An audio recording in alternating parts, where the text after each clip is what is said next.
Supergirl is the second film in the new DC universe, and as a follow-up to Superman, it's super disappointing. I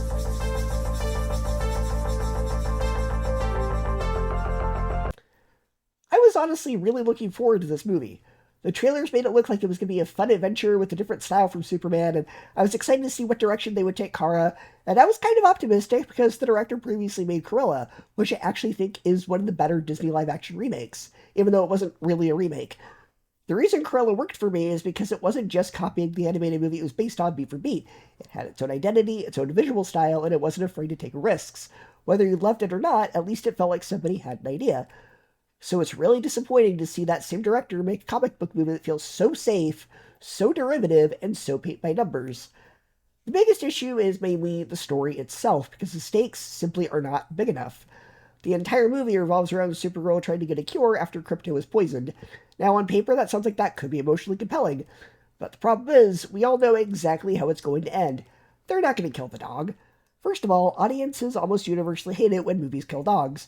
You could wipe out entire cities in an action movie and people are like, okay, that's fine. But you hurt the dog and suddenly everyone riots. Second, Krypto is a massive merchandising opportunity. DC knows that. They're not getting rid of him after just one movie. That would be like killing Grogu in the Mandalorian movie that just came out. It's not going to happen. So because we already know the outcome, there's really no reason to care. Instead, the movie just keeps inventing reasons why Supergirl cannot obtain the cure.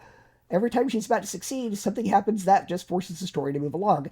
It is basically the opposite of a Deus Ex Machina, because instead of solving the problem, the movie just keeps creating new problems out of nowhere for no reason. And after the third or fourth time it happens, it starts feeling less like natural storytelling, and more like the readers that are stretching a very thin plot into a feature-length movie. And then we get to this movie's biggest problem, the main character, unfortunately. I really did not like this version of Supergirl. Now, before anyone misunderstands what I'm saying, I like strong female heroes. The important word there, though, is strong. Some of my favorite female characters are optimistic, compassionate, inspiring. When I think of Supergirl, I think about the version from the 1984 movie or the CW series.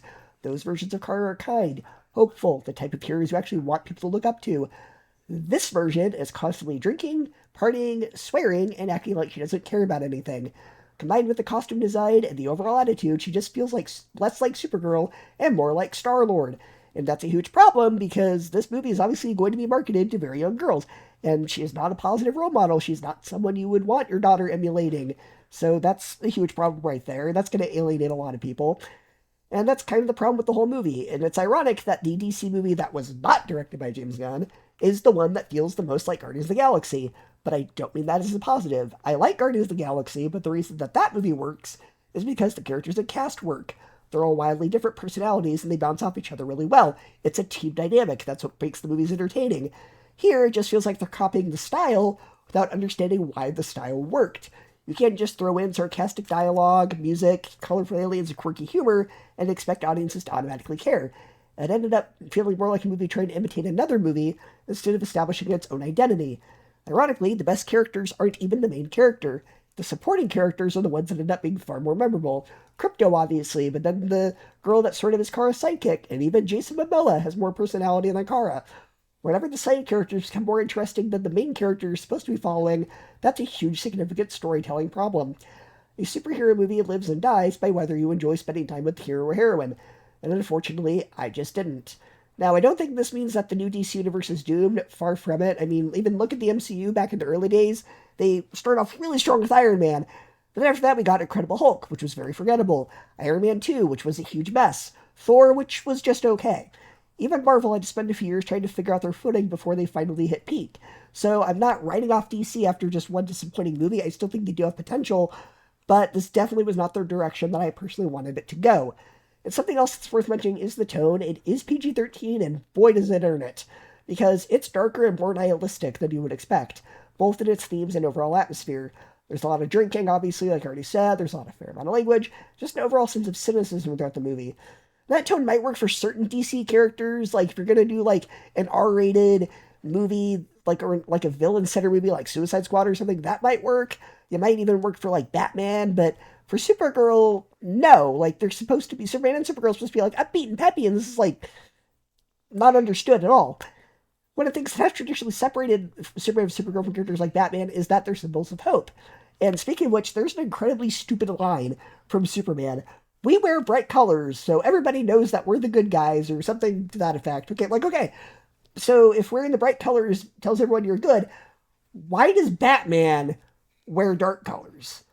And explain why villains like Joker and Harley and Riddler, who are serial killers, they wear bright costumes, they're not good. It's such a dumb, laughable line. This movie just seems more interested in making her edgy than, yeah, but yeah. And that's just not the version of the character that I wanted to see. I just think like the movie kind of lacked confidence in its own identity because it just borrows pieces from other successful movies. It copies the Guardian's tone, and most of these needle drops that are only like 30 to 60 seconds just feel forced. And one was just outright laughable. Like one song choice in this movie, just I couldn't help but just laugh when it happened because it just did not fit what was going on with the scene at all. And it just follows so many familiar superhero story beats, has a very thin plot, the characters don't have much depth, and the emotional moments never really land just because I didn't care. And that's what made it such a disappointment. And it's not the worst superhero movie ever made, it's far from it, but it just does not reach its full potential. The trailers promise something exciting, and the director is already proving he can make a really stylish, fresh blockbuster, but instead we just get something that just feels assembly line and just Frankenstein monster from other movies. So for me, I'm giving it a C minus, a 7 out of 10, and a 2.5 out of 5 stars. This is definitely one that you can just wait to stream. And one found out if you do decide to go to the theater, there are no mid-credit scenes and no post-credit scenes. Once the credits start rolling, you can leave. Hopefully, the next DCU movie, Superman Man of Tomorrow, I know the next one is supposed to technically be Clayface, but they've already confirmed that's going to be rated R, so I don't care about that one. But hopefully, Man of Tomorrow, that's a much better movie than this one. I still believe the universe can find its footing. I just don't think that this is the movie to get it there.